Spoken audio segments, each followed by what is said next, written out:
नमस्कार। जीजीएल्स मुख्य समाचार में आप सभी का स्वागत है। इस वीडियो में देखेंगे केंद्र और राज्य सरकारों की बड़ी घोषणाएं, बड़े ऐलान, नए नियम, नए कानून, छुट्टियां, मौसम, नौकरियां समेत देश विदेश और आपके राज्य की 50 बड़ी खबरें। भारत ने पोखरण में चौथी पीढ़ी के short range air defence system VSHORADS का सफल परीक्षण किया, जो कम ऊंचाई पर हवाई खतरों को बेअसर करने के लिए डिजाइन किया गया है। यह सिस्टम इतना पोर्टेबल है कि इसे आसानी से कहीं भी तैनात किया जा सकता है। रक्षा मंत्री राजनाथ सिंह ने डीआरडीओ और भारतीय सेना को इस महत्वपूर्ण उपलब्धि के लिए बधाई दी। विदेश मंत्री जयशंकर ने सरदार पटेल की नीति की सराहना करते हुए कहा कि भारत को अपने मुद्दे दूसरों पर नहीं छोड़ने चाहिए। पाकिस्तान दौरे पर उन्होंने साफ किया कि वो सिर्फ एससीओ बैठक के लिए जा रहे हैं। इजराइल ईरान युद्ध से भारत को बड़ा नुकसान हो सकता है। व्यापार प्रभावित होगा। भारत ईरान को बासमती चावल और चाय निर्यात करता है, जबकि सनफ्लावर ऑयल का आयात करता है। जम्मू कश्मीर के कुपवाड़ा में 2 आतंकी ढेर एलओसी पर घुसपैठ की कोशिश कर रहे थे। बड़ी संख्या में हथियार और गोला बारूद भी बरामद किए। पीएम मोदी ने किसान सम्मान निधि की 18वीं किस्त जारी करते हुए 9.4 करोड़ किसानों के खाते में 20,000 करोड़ रुपए ट्रांसफर किए। महाराष्ट्र के 91.5 लाख किसानों को 2,000 करोड़ रुपए का लाभ मिला। प्रधानमंत्री ने ये राशि वासिम से ट्रांसफर की। प्रत्येक किसान को 2,000 रुपए मिले। पीएम मोदी कल महाराष्ट्र दौरे पर वासिम में जगदम्बा माता मंदिर के दर्शन किए और संतों को श्रद्धांजलि दिए। ठाणे में 32,800 करोड़ रुपए से अधिक की विकास परियोजनाओं का उद्घाटन किया, जिसमें मुंबई मेट्रो लाइन 3 और नवी मुंबई एयरपोर्ट परियोजना शामिल है। मेट्रो में सफर भी है। प्रधानमंत्री मोदी ने कांग्रेस पर युवाओं को नशे की लत में धकेलने और ड्रग्स में मिले पैसे से चुनाव जीतने का आरोप लगाया। उन्होंने कहा, कांग्रेस दलित आदिवासियों को बराबरी का दर्जा भी नहीं देती। फारूक अब्दुल्ला ने जयशंकर की पाकिस्तान यात्रा पर खुशी जताई। उम्मीद की कि एससीओ के इतर बातचीत से भारत पाकिस्तान रिश्तों में सुधार हो, नफरत घटे और मोहब्बत बढ़े। भारत 10 दिवसीय मालाबार अभ्यास की मेजबानी करेगा, जिसमें भारत, अमेरिका, जापान और ऑस्ट्रेलिया की सेनाएं हिस्सा लेंगी। 8 से 18 अक्टूबर तक विशाखापट्टनम में जटिल नौसैनिक अभ्यास होंगे।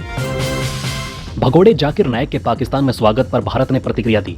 कहा, इसमें कोई हैरानी नहीं, पाकिस्तान पहले भी भारतीय भगोड़ों का समर्थन करता रहा है। सीडीएस अनिल चौहान ने कहा, भारत शांति के लिए प्रतिबद्ध है, लेकिन बदलते जियोपॉलिटिकल माहौल में युद्ध के लिए भी तैयार रहना चाहिए। फर्जी कागजातों से लिए गए 1.77 करोड़ मोबाइल कनेक्शन काटे गए। एआई की मदद से पहचाने गए इन कनेक्शनों के अलावा 45 लाख फर्जी अंतर्राष्ट्रीय कॉल्स को भी रोका गया है। हरियाणा में 61% मतदान हुआ। जगाधरी में फर्जी वोटिंग पर हंगामा हुआ, जबकि नूंह हिसार में झड़पें हुई।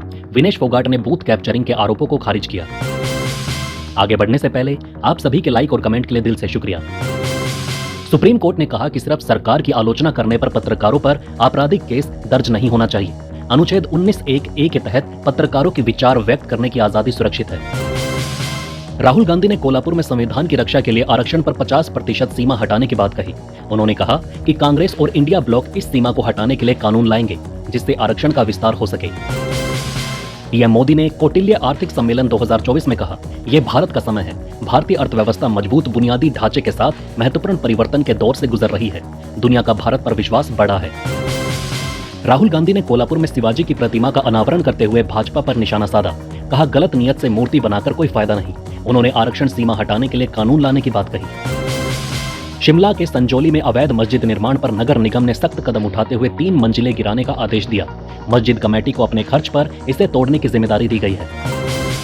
छत्तीसगढ़ में 1000 जवानों ने 2 घंटे की मुठभेड़ में 31 नक्सलियों को ढेर कर इतिहास रचा। 40 किलोमीटर तक लाशें कंधे पर लादकर जवानों ने सफर पूरा किया। मारे गए नक्सलियों में 1 करोड़ 30 लाख के इनामी शामिल।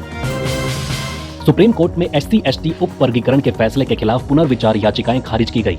कोर्ट ने कहा, फैसले में कोई कमी नहीं है। जरूरतमंदों को आरक्षण का लाभ देने की अनुमति है। सीएम नीतीश कुमार ने 9 अक्टूबर से पहले बाढ़ पीड़ित परिवारों के खाते में 7-7 हजार रुपए अनुग्रह अनुदान जमा कराने का आदेश दिया। दरभंगा में फूड पैकेज तैयारियों का भी निरीक्षण किया गया। ओडिशा सरकार ने OSDMA को पुनर्गठित करने का फैसला किया है। अब फोकस आपदाओं से निपटने की तैयारी के बजाय जोखिम कम करने और पुनर्निर्माण पर होगा। सरकार इसे राष्ट्रीय दिशा निर्देशों के अनुरूप मजबूत करेगी। सीएम सिद्धारमैया ने विपक्ष के झूठे आरोपों पर इस्तीफा देने से इनकार किया। कहा कि वो राज्य की जनता को सच्चाई बताएंगे और विपक्ष के आरोपों का पूरी ताकत से जवाब देंगे। गृह मंत्री अमित शाह ने घोषणा की कि अगले 10 सालों में 75,000 मेडिकल सीटें बढ़ाई जाएंगी। पीएम मोदी के स्वच्छता अभियान और आयुष्मान भारत से स्वास्थ्य सेवाओं में बड़े सुधार हुए हैं। उपराष्ट्रपति जगदीप धनखड़ ने मीडिया से राष्ट्र विरोधी विचारधाराओं पर स्पष्ट रुख अपनाने की अपील की। साथ ही लोकतंत्र को मजबूत करने में सभी संस्थानों के योगदान पर जोर दिया। गोवा बोर्ड ने 12वीं परीक्षा की डेट बदली, अब 10 फरवरी 2025 से होगी। छात्रों को ऑफिशियल वेबसाइट से जानकारी देखने की सलाह। सुप्रीम कोर्ट ने प्रवासी मजदूरों को राशन कार्ड देने में देरी पर कड़ी नाराजगी जताई। राज्यों और केंद्र को 19 नवंबर तक कार्यवाही का अंतिम मौका दिया, वरना सख्त कदम उठाए जाएंगे। पाकिस्तान दौरे पर जयशंकर बोले, रिश्ते सुधारने नहीं जा रहा, सिर्फ एससीओ के लिए होगी यात्रा। मैं सभ्य आदमी हूं तो अच्छा व्यवहार करूंगा। सीएम योगी ने एडीजी अधिकारियों संग बैठक में रेलवे ट्रैक पर खतरनाक गतिविधियों पर चिंता जताई। पुलिस इकाइयों के बीच समन्वय, फील्ड विजिट और लंबित फाइलों को जल्द निपटाने के निर्देश दिए। झारखंड में भाजपा ने गोगो दीदी योजना की घोषणा की, जिसमें सरकार बनने पर महिलाओं को 2100 रुपए प्रति माह मिलेंगे। ये योजना सोरेन की मैया योजना के विकल्प के रूप में लाई गई है। दिल्ली में बस मार्शलों की बहाली को लेकर हंगामा हुआ। सीएम आतिशी ने कैबिनेट में प्रस्ताव पास किया और एलजी से मंजूरी लेने राजभवन पहुंची। एंट्री न मिलने पर वो बाहर धरने पर बैठ गई। हरियाणा में वोटिंग के बीच पूर्व एमएलए के कपड़े फटे, बूथ में धक्का मुक्की, पीए से मारपीट। कुंडू बोले, पूर्व मंत्री ने हमला करवाया। अमेठी हत्याकांड, टीचर के माता पिता से योगी ने की मुलाकात। नौकरी, 5 बीघा जमीन और घर देने का ऐलान। पति पत्नी का एक चिता पर अंतिम संस्कार। एनआईए ने आतंकी साजिश और टेरर फंडिंग केस में 5 राज्यों की 22 जगह पर छापेमारी की। महाराष्ट्र से 4 लोग हिरासत में लिए। जैश ए मोहम्मद से कनेक्शन की जांच जारी है। भारतीय वायुसेना 2047 तक सभी उपकरणों का उत्पादन भारत में ही करेगी। Air chief marshal AP Singh ने स्वदेशी हथियार प्रणालियों की जरूरत पर जोर देते हुए बड़ा फैसला लिया। भारत की मदद से मॉरिशस को मिले अपने आइलैंड, पीएम जुगनाथ ने मोदी को धन्यवाद दिया। चागोस पर 50 साल से था ब्रिटेन का कब्जा। नूह में वोटिंग के बीच पथराव, लाठी डंडे चले। कांग्रेस, इनेलो और निर्दलीय उम्मीदवारों के समर्थक भिड़े, कई घायल। 3 गांवों में पुलिस तैनात की गई। शाह बोले, कांग्रेस देश को नशा मुक्त कैसे बनाएगी, उसके कार्यकर्ता ही ड्रग्स कारोबार में लिप्त हैं। दिल्ली में 5600 करोड़ की कोकीन मिली थी। सितंबर में वेज थाली की कीमत 11% बढ़ी। प्याज, आलू और टमाटर के भाव ने दाम बढ़ाए। नॉन वेज थाली सालाना आधार पर 2% सस्ती। भाजपा सांसद निशिकांत दुबे ने पीएसी प्रमुख केसी वेणुगोपाल पर सरकार को बदनाम करने और वित्तीय संरचना अस्थिर करने का आरोप लगाया। उन्होंने लोकसभा सभापति को पत्र लिखकर पद के दुरुपयोग का दावा किया। मौसम अपडेट, बिहार के 17 जिलों में बाढ़, 14 लाख लोग प्रभावित। गोरखपुर में 29 गांव डूबे। राजस्थान में तापमान करीब 40 डिग्री पर पहुंचा। गाजियाबाद में यति नरसिंहानंद की पैगंबर पर टिप्पणी से तनाव बढ़ा। विरोध प्रदर्शन के बाद धारा 163 लागू, 150 पर एफआईआर दर्ज। शांति बहाल करने के प्रयास जारी। राष्ट्रपति के उदयपुर सिटी पैलेस दौरे पर पूर्व राज परिवार के सदस्य नाराज। भाजपा सांसद महिमा बोली, विवादित प्रॉपर्टी का दौरा प्रेसिडेंट की गरिमा के खिलाफ। विश्व राज बोले, मेरी सुनवाई कब होगी। बजरंग दल के राष्ट्रीय अध्यक्ष ने किया भारत बांग्लादेश मैच का विरोध, कहा इसे रद्द कराएंगे। अगर मुझे हॉस्टल नहीं मिलता तो मेरी पढ़ाई रुक जाती। राष्ट्रपति द्रौपदी मुर्मू ने विद्यार्थी जीवन को किया याद। बंगाल में 10 साल की बच्ची का शव मिला।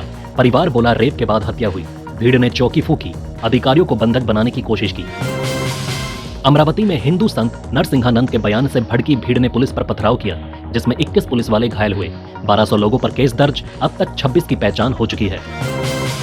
ट्रंप बोले, ईरान के एटमी ठिकाने पर हमला करे इजराइल। कहा, परमाणु हथियार हमारे लिए बड़ा खतरा, वहां पहले बम गिराओ, बाकी बाद में सोचेंगे। तो दोस्तों, इस वीडियो में फिलहाल इतना ही। इस तरह की डेली वीडियो कंटिन्यू रखने के लिए हमें आपके समर्थन की जरूरत है।